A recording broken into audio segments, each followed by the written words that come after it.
Good morning, traders. Welcome to today's market review. This is Fred Razak at CMTrading. Today is November 25th, 2022, and today is Friday morning. So looking at the highlights of the day, will we get a Black Friday rally? Now, historically speaking, the day after Thanksgiving, we do see the markets rally into a half-day session. So let's see if that comes through. No major economic events scheduled for today, but next week we got a lot of important information going into the next 2 weeks. So keep your eyes out. Now, looking at the Forex symbols, the euro on a threshold, want to sustain some of its gains. Looking at the indices, the Dow Jones did stay steady while the NASDAQ on its resistance-ish level. Now, looking at commodities, gold bounces while oil inches higher. The stocks were closed yesterday, so no comments on that. And lastly, looking at cryptocurrencies, Bitcoin rallies and bounces to resistance once again. So let's take a look at the markets and see what we can expect from today's trading.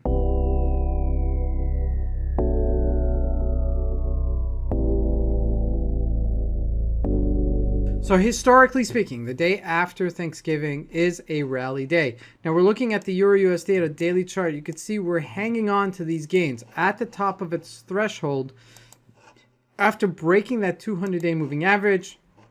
But again, it's on resistance and it's got to break above resistance to really push us higher. And let's see if it does, okay? I'm not saying it's not going to. We may see a rally into the end of the year, and that might still happen as we've made back a lot of real estate when it comes to the Euro USD. Looking at the GBP USD, still pretty strong here, and tapering off after a nice rally up to 121-ish level as well. Looking at the Australian dollar, not as much. Static on that resistance, which seems to imply that buying into the Aussie dollar has been completely done. And if there is going to be a turn in the market, it will probably be the Aussie dollar that goes down first. Now, looking at commodities, first looking at gold, did retrace and get a little bit of a bounce back.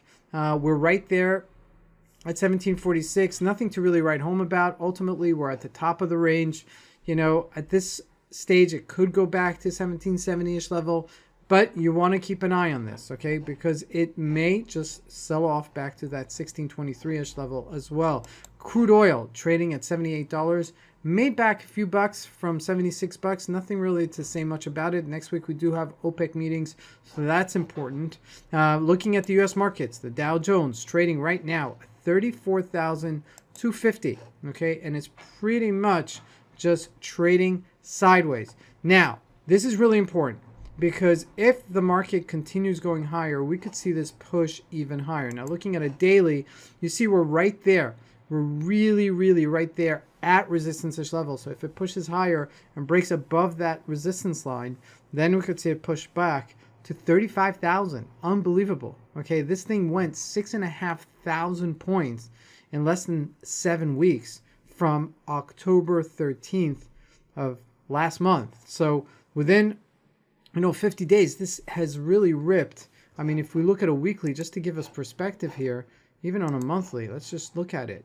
I mean, we're gaining back what we've lost the entire year in a matter of a month and a half. So a big, big, big deal for the Dow Jones as a big recovery as we're going to the end of the year. Now, looking at the individual stocks, I mean, it's a mixed bag. Okay, Microsoft was relatively on resistance here. Tesla also gained back some real estate, so that's positive. Facebook on that resistance-ish level. So everything is really on resistance. And we'll see it push higher if it's really going to push higher. If not, then we're going to have a correction, somewhat. Not a big correction, but mild correction going into the next couple of weeks. So just be aware of it. Okay, JP Morgan has been very strong as it's inching up higher above that previous high. Okay, so the stocks are going to probably rally into today, but may just sell off right afterwards. So that's something to consider as well as they capitulate to these levels. There's still some fear in the markets. There's still some uncertainty. So we're not out of the woods yet, but the market is reacting quite positively to the news. So that's a positive outcome of it. Now, lastly, looking at Bitcoin, it traded back to 16,700 level. We're just tapering off right now, but really nothing to write home about. I mean, it's in a tight range. Top of the range, 16,700. Bottom of the range, 15,500. Somewhere in between. Don't trade. I mean, it's not doing much.